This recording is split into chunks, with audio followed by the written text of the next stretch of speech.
ছোট বাচ্চার মতো সে কেমন করছে দেখেন পতাকা হাতে নিয়ে। স্বাধীনতা পাওয়ার গল্প যেমন গৌরবের তেমনি দায়িত্বের। দেশকে ভালোবাসা মানে দেশকে ঠিকভাবে রাখার চেষ্টা। বিজয়ের দিনে সবচেয়ে বড় শ্রদ্ধা যে মানুষগুলো নীরবে দেশ গড়েছে সকল শহীদদের জানাই বিনম্র শ্রদ্ধা। হ্যালো গাইস, কেমন আছেন সবাই? আশা করি সবাই অনেক অনেক ভালো আছেন। আমরা অনেক ভালো আছি। আর একটি নতুন ব্লগে সবাইকে স্বাগত জানাচ্ছি। শীতের সকালে কেন বের হয়েছি? আজকে মহান বিজয় দিবস 1971 সালের এই 16 ডিসেম্বরে আমরা দীর্ঘ 9 মাস রক্তক্ষয়ী যুদ্ধের বিনিময়ে এই দিনটা পেয়েছি। আর এটা আমাদের কাছে অনেক বেশি গুরুত্বপূর্ণ একটি দিন, অনেক স্মরণীয় একটি দিন। 1971-এর 16 ডিসেম্বরের আজকের এই দিনটির মাধ্যমে আমরা আমাদের বিজয় অর্জন করেছিলাম। আর আমরা কিন্তু স্বাধীন দেশের স্বাধীন নাগরিক হিসেবে মাথা উঁচু করে এই দিন থেকে চলতে পেরেছি। এই দিনটা কিন্তু আমাদের কাছে আসলে অনেক বেশি তাৎপর্যপূর্ণ। সারা বাংলাদেশে আজকে কিন্তু গভীর শ্রদ্ধায় সকল শহীদদের স্মরণ করা হচ্ছে, পুষ্পস্তবক অর্পণ করা হচ্ছে। আর আমরাও কিন্তু অফিসিয়ালি আমাদের অফিস থেকে আজকে শ্রদ্ধাঞ্জলি দেওয়ার জন্য বের হয়েছি। আমাদের অফিসের পক্ষ থেকে অফিসিয়ালি শ্রদ্ধাঞ্জলি দেওয়ার পর আমরা কিন্তু অফিসে গিয়ে আবার সেখানে সবাই মিলে খাওয়া দাওয়াও করেছি। তো সেগুলোর ভিডিও ক্লিপ কোনোটাই নেওয়া হয়নি। আর অফিস থেকে ফেরার পথে আমি একটু ভিডিও নিয়েছিলাম। এখানে আবার একটু স্মৃতিস্তম্ভে এসে ছবি তুলেছি, ভিডিও করেছি। সাথে আমার কলিগের সাথে দেখা হয়ে গেল, ওনার সাথেও একটু ছবি তুললাম, ভিডিও করলাম। আসলে এই মেমোরিগুলো কিন্তু আমাদের কাছে অনেক বেশি তাৎপর্যপূর্ণ। আর এই দিনটার কথা আর কি বলবো, এটা আমাদের বাঙালি জাতির জন্যই অনেক গুরুত্বপূর্ণ একটি দিন। আর রাজবাড়িতে যে কোনো একটা প্রোগ্রাম হলে তো আয়োজনের শেষ নাই। প্রিয় রেলের মাঠে এই যে জমজমাটপূর্ণ কিন্তু আয়োজন চলছে। এখানে গত কয়েকদিন ধরে অনেক সাজসজ্জার কাজ চলছিল, তারপরেও আজকে কিন্তু একদম পুরো দমে ফুল আয়োজন চলছে। অনেক নয়েজ, জানি না আমার ভয়েস ঠিক মতো শোনা যাবে কিনা, তবে চেষ্টা করছি একটু লাউডলি বলার জন্য। অনেক মানুষের সমাগম রেলের মাঠে, একদম ধুমধাম প্রোগ্রাম হচ্ছে। আসলে অনেক বেশি নয়েজ, তাই ভয়েস ঠিক মতো শোনা যাচ্ছে না, প্লিজ সবাই ইগনোর করবেন। তবে এগুলো দেখতে বেশ ভালোই লাগছিল। আমি গিয়েই দেখলাম বাদ্যযন্ত্র বাজাচ্ছে, তাই আর কি সেটা সবাই মিলে দেখছিলাম, তো সেটা একটু শেয়ার করছি।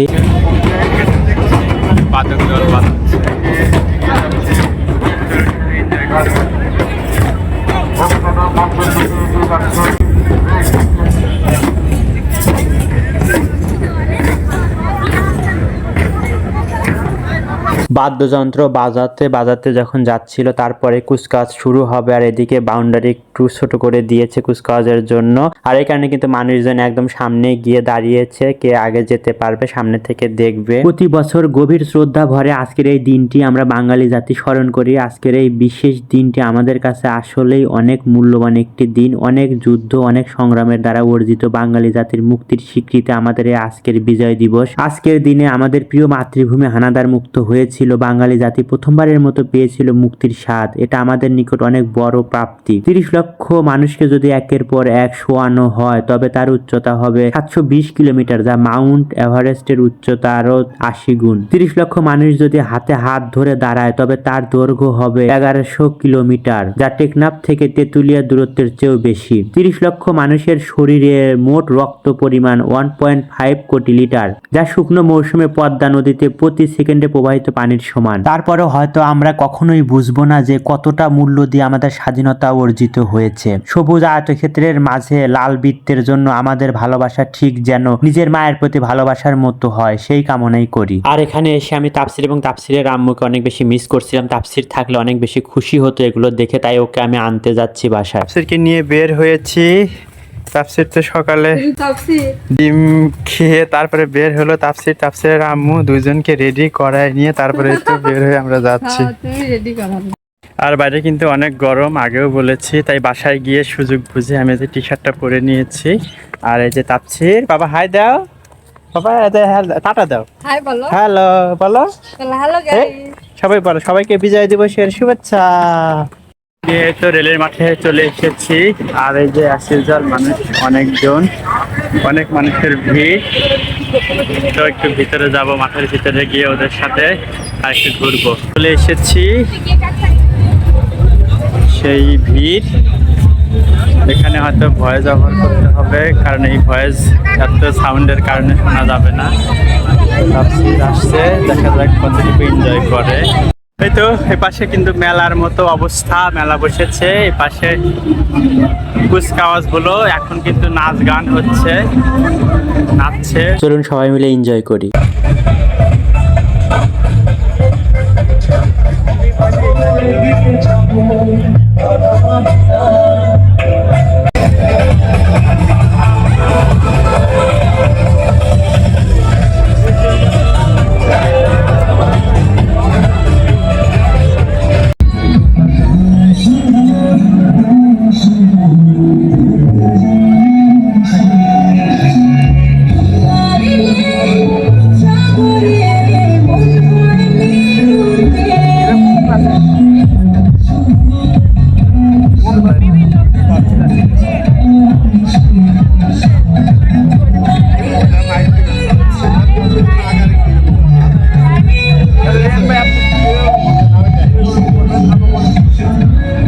মিউজিক কপিরাইট আসতে পারে, তাই ভয়েস চেঞ্জার দিয়ে হালকা একটু চেঞ্জ করে দিয়েছি। আমাদের অনেক বেশি ভালো লাগছিল তাফসীর এবং তাফসীরের আম্মু দেখে অনেক খুশি হয়েছে। তাফসীরকে এনে আসলে অনেক ভালো হয়েছে। যে কোনো প্রোগ্রামে বাচ্চাদের কিন্তু অ্যাটেন্ড করানো উচিত। ওরা কিন্তু দেশের কালচার, দেশের এই বিশেষ দিনগুলো কিন্তু জানতে পারে, এগুলোর সাথে তারা পরিচিতি হতে পারে। তাফসীর তো তখন থেকে ভালো বলতেছিল বিজয় বিজয়, যেটাই দেখছিল সেটাতেই বলছিল বিজয়। ভিডিও শেষ অংশ হয়তো দেখবেন যে তাকে একটা বেলুন কিনে দিয়েছিলাম মাছের শেফে, সে সেটা দেখাচ্ছে আর বলছে যে বিজয় বিজয়। বাসায় এসে সে দেখছে আর বলছে বিজয়। তাকে পতাকা কিনে দিয়েছে, মাথার একটা ব্যান্ড কিনে দিয়েছে, সে প্রত্যেকটা জিনিস দেখছে আর বলছে বিজয়। এই কারণে কিন্তু বাচ্চাদেরকে এইসব দিনগুলোর সাথে, এইসব পরিবেশের সাথে একটু করে পরিচিত করানো উচিত। আর তাফসীরটা এইসব বিষয় আগে কখনোই দেখেনি, বুঝবে না। আর আজকে কিন্তু সে এগুলো দেখে অনেক বেশি খুশি হয়েছে, সেই সাথে অনেক কিছু সে জানতেও পেরেছে, বুঝতেও পেরেছে। কুচকাওয়াজের শেষ পর্যায়ে এখানে কিন্তু ক্যারাটের দল এসেছিল, তো তারা ক্যারাটিং এর বিভিন্ন অপশন দেখাচ্ছিল। আর এখন কিন্তু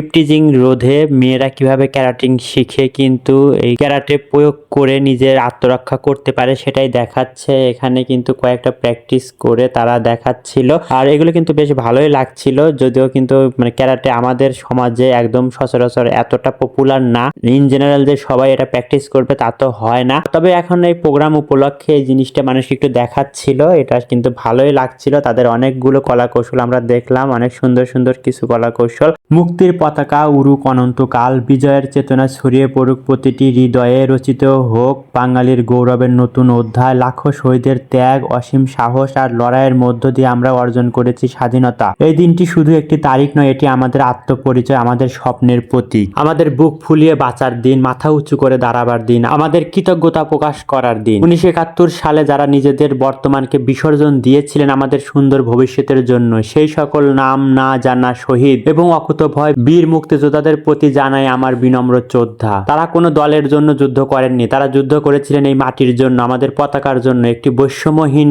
বাংলাদেশের জন্য। স্বাধীনতার 54 বছর পর আজ আমাদের নিজেদের প্রশ্ন করার সময় এসেছে, আমরা কি সেই স্বপ্নের বাংলাদেশ গড়তে পেরেছি? মনে রাখবেন, শুধু বছরে একদিন পতাকায় ফুল দেওয়াই দেশপ্রেম নয়। আপনি যখন আপনার কাজটা সততার সাথে করেন, যখন অন্যায় দেখে প্রতিবাদ করেন এবং যখন দেশের সম্পদ নিজের মনে করে রক্ষা করেন, সেটাই হলো আসল মুক্তিযুদ্ধ। আসুন আজ শপথ নেই, আমরা বিভাজন ভুলে, হিংসা ভুলে মানুষ হিসেবে মানুষের পাশে দাঁড়াবো। শহীদদের রক্ত তখনই সার্থক হবে যখন আমরা এই দেশকে দুর্নীতি মুক্ত এবং নিরাপদ হিসেবে গড়ে তুলতে পারবো। শহীদদের রক্তের ঋণ শোধ করতে হলে বাংলাদেশকে একটি কল্যাণমূলক রাষ্ট্র হিসেবে গড়ে তুলতে হবে। তাই আজকের দিনে আমাদের শপথ হোক, স্বাধীনতা ও সার্বভৌমত্ব রক্ষায় আমরা সর্বদা সজাগ থাকবো এবং সকল প্রকার আধিপত্যবাদের বিরুদ্ধে রুখে দাঁড়াবো।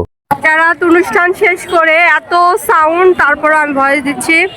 তো এইখানে যে মেলা বসেছে, তো আমরা এখন একটু মেলা পরিদর্শন করব, দেন বাসায় চলে যাব।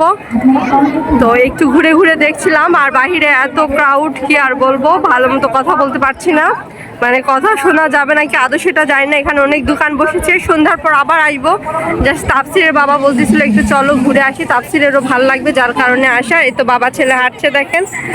আর এই তো সকালবেলা তো তাফসীরের বাবা এসেছিল অফিসের কাজের জন্য, অফিস থেকে। তো এই তো ঘুরে ঘুরে সব দেখছি, সব কিছু শেষ। তাদের যে প্রোগ্রাম সব স্কুল থেকে, সেগুলো আসার পর আমরা দুইটা দেখতে পেরেছি। তো আমরা এখানে স্টল বসেছে, তো সেই স্টলগুলো একটু ঘুরে ঘুরে দেখবো, দেন আমরা বাসায় চলে যাব। তো আমাদের সাথেই থাকুন। 16ই ডিসেম্বর মহান ৭১-এ বাংলা মায়ের বুকে বিজয় কেতন ওরে, তাই খুশির সীমানা নাই বিজয়ের 53 বছর পরেও। তাই আমরা যে গুণ গাই, জীবন বাজি রেখে যারা অস্ত্র ধরেছিল দেশের জন্য, যারা নির্যাতিত, যারা বীরাঙ্গনা হলো, যারা হারালো প্রিয়জন মা বাবা ভাই বোন, তাদের আত্মত্যাগে 16ই ডিসেম্বরে বীর দর্পে বিজয় এসেছিল বাংলাদেশের উন্মুক্ত প্রান্তরে বিজয় কেতন ওরে। আমরা সবাই আজ তাদের গুণ গাই বিনম্র শ্রদ্ধায় অশেষ কৃতজ্ঞতায়। তাদের আত্মত্যাগেই আমরা স্বাধীন জাতি। যুদ্ধ জয়ের এমন নজির যে আর একটিও যে নাই এই ভবে। বিজয়ী ডিসেম্বর তাই একটি প্রেরণা, মোদের প্রাণের লালিত একটি চেতনা। আমরা যে করেছি জয়, একদিন আমরা করব জয়। বাঁধ ভাঙার উচ্ছ্বাসে বাধার হিমালয়, সম্মুখে যা আসে সুদৃঢ় প্রত্যয়ে। হে মহান বিজয় দিবস, তোমায় লাল সালাম। 16ই ডিসেম্বর লাল সবুজের পতাকা উড়ে বাংলার প্রান্তরে, তাই খুশির সীমানা নাই। এই সুন্দর কবিতাটি লিখেছেন সেলিম আনোয়ার। কবিতাটির নাম হে মহান বিজয় দিবস। তার আরেকটি কবিতা আমার খুব ভালো লেগেছে, 16ই ডিসেম্বরকে নিয়েই লেখা। কবিতাটাও আমি পড়ছি। কখন যে উঠবে রবি, কখন হবে ভোর, এ যে বিজয় দিবস 16ই ডিসেম্বর। তার প্রতীক্ষায় আছি দীর্ঘ 9 মাস সশস্ত্র সংগ্রাম শেষে। এক সাগর রক্তের বিনিময়ে পাক হানাদার বধ কাব্য পড়ে এসেছিল বাংলায় বহু কাঙ্ক্ষিত সেই বিজয় দিবস 16ই ডিসেম্বর। আমরা এখন মুক্ত, আমরা এখন স্বাধীন। বিনম্র শ্রদ্ধায় সরি সেই মহেন্দ্র দিন। তাই তো প্রতীক্ষায় আসি কখন উঠবে রবি, কখন হবে ভোর স্বপ্ন প্রহর। সুস্বাগতম হে মহান বিজয় দিবস 16ই ডিসেম্বর। মেলাটায় ঘুরে দেখলাম, এখন বের হব। তাপসির বাবল কিনবে, আমরা এখন বাবল খুঁজছি, দেখি বাবল কোথায় পাওয়া যায়। বাবল খুঁজে পেলেই আমরা বাবল কিনবো। বাবল খুঁজে পাওয়া গেছে, বাবা বাবল নিবে। তার একটা দেয়া হয় না, তার দুইটা নিতে হয়, সবকিছু তার দুইটা। দুইটা হয়ে গেছে তার নামা। পুরো মেলাটা ঘুরে ঘুরে দেখলাম। এখন বাইরে বের হবে, প্রচন্ড রোদ। বিকেল বেলা হয়তো আবার আসতে পারি, বাট এখন এই মুহূর্তে থাকা আসলে পসিবল হচ্ছে না। এই যে পাশে বাচ্চাদের খেলনার দোকান, এই পাশে আমরা ঢুকিনি, মাত্র চোখে পড়লো তো ভাবলাম একটু আপনাদের সাথে শেয়ার করি, একটু ক্লিপস রেখে দেই। দেখো বাবা ছেলে মিলে খেলা শুরু করছে এখানে। আমরা পুরো মেলাটা ঘুরে ঘুরে দেখেছি আর বাবল খুঁজেছি, কারণ তাপসিরের টার্গেট ছিল সে বাবল কিনবে। কিন্তু আমরা যে জায়গাগুলো ঘুরলাম সেগুলোতে কোনোটাতে বাবল ছিল না। সবগুলো ঘোরাঘুরি শেষ, আমরা কোনো একটা দোকানে বাবল পেয়েছি, সেটাই কিনেছি। তারপরে কিন্তু এই পাশে এসে দেখি যে এই পাশে খেলনার দোকানই সবচেয়ে বেশি। তবে এত খেলনা, কিন্তু তাপসিরের মেইন আকর্ষণ ছিল বাবল। সে বাবল কিনেছে এবং সে অনেকগুলো কিনবে, অনেক কালারের কিনবে। তো ওটা কেনার পর আমরা এই পাশে এসে দেখি যে আরো অনেকগুলো দোকানে বাবল আছে। তো সেগুলো দেখে তো আর কিছু করার নাই, আমরা আরো ভিন্ন ভিন্ন রকমের কালারের বাবল নিতে পারতাম, কিন্তু আগেই নিয়ে ফেলেছি। তো এখানে কিন্তু ঘুরে ঘুরে দেখছিলাম, আরো অনেক খেলনা ছিল, কিন্তু আসলে আমরা তাড়াহুড়ো করছিলাম, তাড়াতাড়ি বাসায় যাব, তাপসিরকে খাওয়াতে হবে। এই কারণে তানু কিন্তু বেশিক্ষণ দেরি করতে চায়নি। তবে তাপসিরকে কিন্তু আমরা পতাকা কিনে দিয়েছি, মাথায় যে একটা ব্যান্ডেজ করার মতো বিজয় দিবস লেখা সেটা কিনে দিয়েছি। আর ও কিন্তু এগুলো পেয়ে খুব খুশি। তবে ওর বেশি খুশির কারণ হচ্ছে বাবল কিনেছে। তার বাসায় 2টা বাবল আছে, সে প্রতিদিন বাবল উড়ায়, এটা তার অনেক বেশি ভালো লাগে। আর তার আরো নতুন নতুন কয়েকটা বাবল লাগবে, এই কারণে কিন্তু সে বাবল কিনেছে। তবে পতাকা এবং মাথার ব্যান্ডেজ ওইটা বেঁধে কিন্তু অনেক সুন্দর লাগছিল তাপসিরকে। পাশের এইগুলো বেলুনের মতো আমরা একটা নিলাম তাপসিরের জন্য। তাপসির ধরে রেখো, এটা কিন্তু উড়ে চলে যাবে। হ্যাঁ, আমরা তো এখন এটা নিলাম, নিয়ে তাপসির অনেক খুশি। তো আমরা কিন্তু মেলা ঘুরে ঘুরে দেখলাম, অলমোস্ট পুরোটাই ঘুরে দেখা শেষ আমাদের। আরেকটু ঘুরে ঘুরে দেখছি, আর বেশিক্ষণ দেরি করব না, আমরা বাসায় চলে যাব। ভিডিওর এ পর্যায়ে গুরুত্বপূর্ণ একটি কথা মনে করে দিচ্ছি, যারা এখন পর্যন্ত লাইক দিতে ভুলে গেছেন প্লিজ একটি লাইক দিয়ে দেবেন। চ্যানেলে নতুন হয়ে থাকলে চ্যানেলটি সাবস্ক্রাইব করে বন্ধু আমাদের পাশেই থাকবেন। আর আমি কিন্তু এই যে তাপসিরের পতাকা এবং ব্যান্ডেজটা মাথায় বেঁধে কিন্তু আমি দারুণ একটা ফিলিং পাচ্ছিলাম। ছোট বাচ্চার মতো সে কেমন করছে দেখেন, পতাকা হাতে নিয়ে। আজকে আসলে বিজয় দিবস, বিজয়ের উল্লাসে আমরা সবাই বিজয়ের মেলা থেকে বিদায় নিচ্ছি, সেই সাথে ভিডিও থেকেও বিদায় নিচ্ছি। আজকের ভিডিওটি এখানে শেষ করছি। সবাই ভালো থাকবেন, সুস্থ থাকবেন। আল্লাহ হাফেজ, আসসালামু আলাইকুম।